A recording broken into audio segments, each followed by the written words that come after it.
Guys তোমাদের আজকে আমি দেখাবো আমার ছাদ বাগান। দেখো এই যে প্রথমে আছে এখানে ঘাস ফুল অনেক সুন্দর, এই যে কুড়ি আছে, এটা কিন্তু ছোটো ফোটে। তারপর আসে এই যে স্ন্যাক প্ল্যান্ট,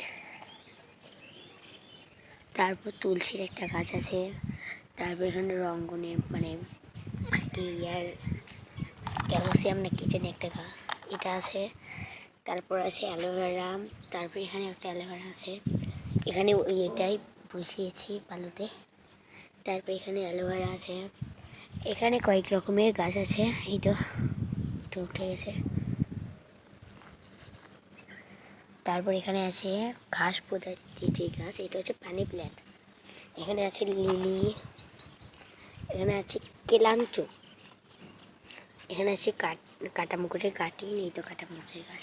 এটা রঙ্গন, এটা কিন্তু মানে কি নাইট ফুল, এটা ছোট টগর। আর এখানে আছে গোলাপ, এখানে আছে অ্যালোভেরা, এখানে আছে মানে অনেক রকমের ভ্যারাইটি ছিল আমার কাছে এই নয়নতারার, এখন বর্তমান 3টা আছে।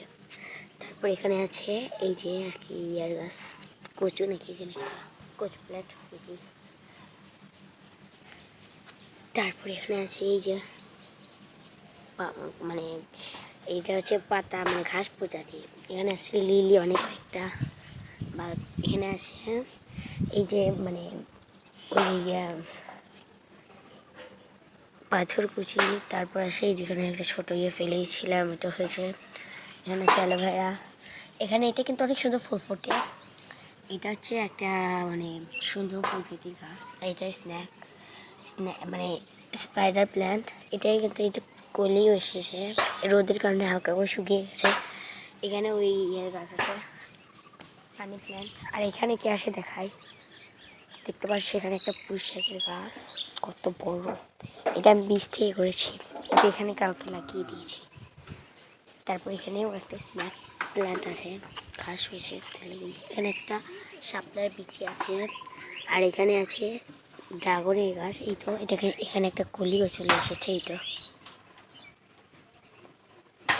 দেখেন গাইস কলি চলে এসেছে। এটা নয়তো 1 বছরের মতো হবে। এই তো এগুলো সব কিছু আমার গাছ। তোমরা যদি কেউ কোনো কিছু জানতে চাও অবশ্যই কিন্তু কমেন্ট করবে। ওকে, টাটা, বাই বাই, থাকো, বাই বাই, ভালো থাকো সবাই। কেউ কোনো কিছু গাছ সম্পর্কে জানতে চাও আমাকে বলবে, আমি জেনে দেওয়ার চেষ্টা করব। থাকো সবাই, টাটা।